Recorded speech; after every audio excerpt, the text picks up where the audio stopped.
Hello chess friends, welcome back on ABC Chess Analysis channel.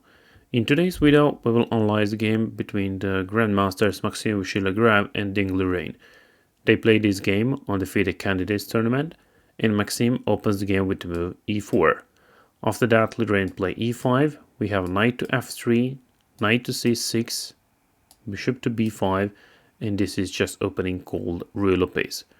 After that, Ding played the move a6, which attacks the bishop, so bishop moves back on the square a4. After that, knight to f6, we have a castle, bishop to e7, and then rook to e1. This is all main line, and Lorraine continue with the move b5. After that, bishop moves back to b3, black played castle, and then white played h3. After that, it is time for black to develop the last minor piece, which is a bishop on b7.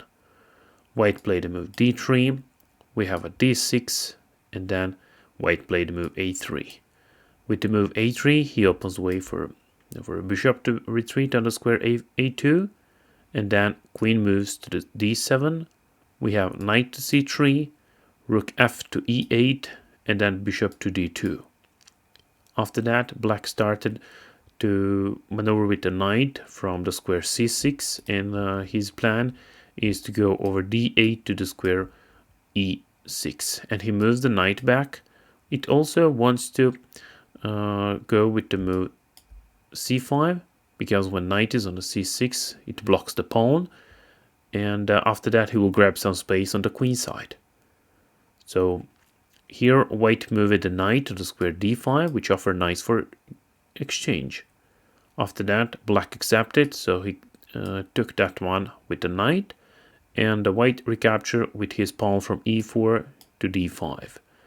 With that move, he makes double pawns here on the square d3 and d5, but he wants to do that because it will block the squares like a c6 and e6, and the black knight from the square d8 is unable to use them. After that, black played the move c5, we have a4, and then black played the move f5. A takes b5, a takes b5, rook takes a8, bishop takes a8. And in this moment, white recognizes his bishop on the b3 square is not very useful, so it is time to open some squares for that bishop, and he played the move c4. Idea of this move is to provoke the reaction of the pawn from the square b5. So if we capture, white will play bishop to a4, and it will attack the queen and the bishop and the rook on the same diagonal. White wants to take the exchange, and black cannot avoid that, so he cannot block the diagonal because the squares like c6 and b5 are controlled by the white bishop. Knight f7 was played in this position, and we have c takes b5. He's asking for the queen to take it back with the same idea of the bishop to a4, which controls the diagonal. And then we have move g5, knight moves to h2. It opens the way for the queen, maybe, if queen wants to go on the king side. So king moves to the square g7, and then bishop to c4, which protects the pawn, king to g6, and then white played the move g4. It is time to create some holes in the black structures. So he wants to provoke the f-pawn to capture or to play f4. After that, black will create some weak squares like the e4, f5, h5, which white can exploit. In this moment, black played the move knight to h6, which makes more pressure on the g4 pawn, and after that, queen to f3, bishop to d8, and we have queen to g2. Then black decided to push the f-pawn, and he played f4. We have a move b4, and then bishop to b6. We have queen to e4, which gives the check to the king. And king has to move, so he chooses the square g7. He wants to protect the h7 pawn. And then b takes c5, d takes c5. After that, knight to f3. With that move, knight to f3, he attacks two pawns. One of them is on g5, another one on e5. And both of them are not well protected, so white wants to capture them. And because of that, black moved the knight on the square f7 to support his pawns on e5 and g5. We have a bishop to c3, which also makes more pressure on the pawn from the square e5. We have bishop to c7 and then b6. b6 ask the bishop to take it, because if he takes, then white can take the pawn on e5, for example with his knight. That would be very powerful.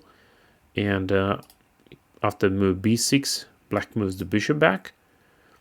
We have move queen to f5. It asks the queen for exchange and black accepted, so queen takes queen, pawn takes queen on f5, and we have king to f6. It looks like black is doing things on the right way, because he moved the king in the center and he protects all the pawns in the middle of the board. But Maxime recognized a good maneuver for his knight, so he played knight to d2. An idea of this move is to move the knight on the square e4, which gives the check. Once when the knight comes there, it gives the check and attacks some pawns, like the pawn on c5, and also this one, also the pawn from the square g5. So after knight d2, black moved the rook on the square d8. We have a move d6, and then after rook takes d6, rook to b1, and then knight to d8 happen. We have a b7, which traps the bishop, so bishop has to take, and after that bishop to a5. With the last move, bishop to a5, Ding resigned the game, because it's not possible to protect all the pieces that are under attack. Let's have a look at that, what is under attack right now. With the last move, bishop from c3 to a5, he attacks the knight, and that knight is protected by the rook. But it's not very important for us, because anyway white will take it on d8, and after that white wants to take the bishop, which is on a b file, for example the bishop on b7, and if he somehow moves the bishop away from the b7, then the b8 bishop is not protected. So white's idea is to take a piece in this way, and black cannot play anything to keep all the pieces protected, so he resigned the game. Thank you very much for watching this game analysis. If you have something to comment, feel free to do that in the comment section below, and see you in the next game analysis. Goodbye.